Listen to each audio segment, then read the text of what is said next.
তথ্য এবার উঠে এসেছে, যেখানে বলা হচ্ছে অ্যামাজন থেকে কেনা হয়েছিল পুলওয়ামার হামলার সেই বিস্ফোরকগুলো। আরো কি তথ্য জানিয়েছে তদন্তকারী সংস্থা, এই নিয়ে কিন্তু একটা প্রশ্ন থেকেই যাচ্ছে। যাবো বিস্তারিত, আমাদের সঙ্গে যুক্ত হয়ে গেছে প্রতিনিধি সৌম্য মুখার্জি। সৌম্য, কি জানতে পারছো, কি বলছে তদন্তকারী সংস্থার পক্ষ থেকে? দেখো, পুলওয়ামার যে হামলা হয়েছিল 2019-এর 14ই ফেব্রুয়ারি, ভ্যালেন্টাইন্স ডের দিন, সেখানে পাকিস্তানি জঙ্গিরা ভারতীয় সেনার বহু জওয়ানকে হত্যা করেছিল।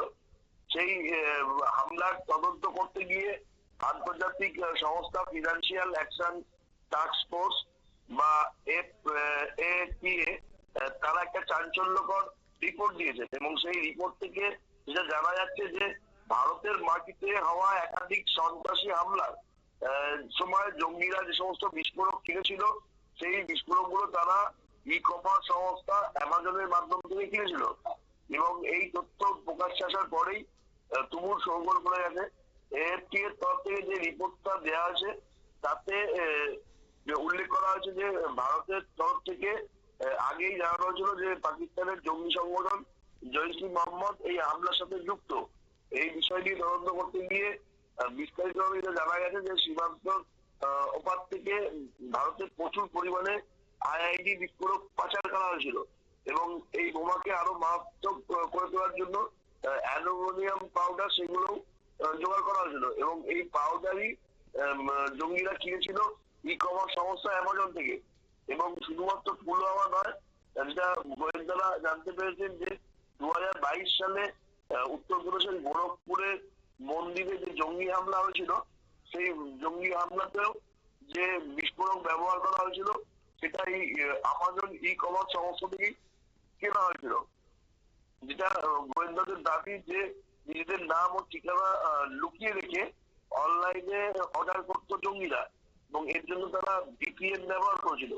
আর এই যে বিস্ফোরক তারা নিয়েছিল অ্যামাজন থেকে, সেটা তারা পেমেন্ট করেছিল পেপলের মাধ্যমে।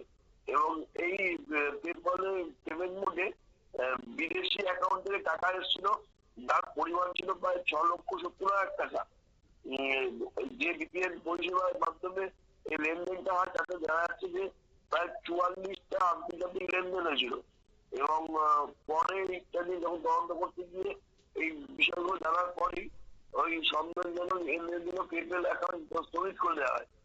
এবং রিপোর্ট থেকে আরো জানা যাচ্ছে যে কিছু দেশের সরকার আর্থিকভাবে এবং প্রশিক্ষণের মাধ্যমে এবং বাণিজ্যিক ভাবে বিভিন্ন বিশ্বের বিভিন্ন জঙ্গি সংগঠনগুলোকে মদত দিয়ে যাচ্ছে।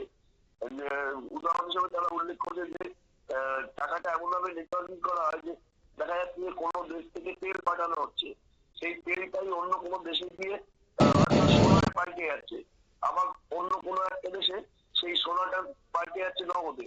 এইভাবে একটা নগদ প্রচুর টাকা জঙ্গি সংগঠনের হাতে চলে যাচ্ছে। এবং সন্ত্রাসবাদের যেভাবে ধরন বদলাচ্ছে, জঙ্গিরা যেভাবে তাদের চলার পথ বদলাচ্ছে এবং পরিকল্পনা বদলাচ্ছে, তা নিয়েও উদ্বেগ প্রকাশ করা হয়েছে আন্তর্জাতিক সংস্থা ফিনান্সিয়াল অ্যাকশন টাস্ক ফোর্সের তরফ থেকে। তারা এটা জানিয়েছে যে জঙ্গি সংগঠনগুলো আগের মতো আর কাজ করে না, যেটা অত্যন্ত চিন্তার বিষয়। তারা পন্থা বদলে দিয়েছে। আগে আল কায়দা তাদের সমস্ত সিদ্ধান্ত একটা কেন্দ্রীয় কমিটি ছিল তাদের মজলিস আল সুরা নামে, তার মাধ্যমে নিত। কিন্তু এখন তারা বিভিন্ন অঞ্চলে ছোট ছোট দল ভাগ করে নিয়ে দায়িত্ব নিচ্ছে। যেমন ভারতে সন্ত্রাস চালানোর জন্য তাদের যে দলটা রয়েছে সেটার নাম হচ্ছে আল কায়দা ইন দ্য ইন্ডিয়ান সাবকন্টিনেন্ট।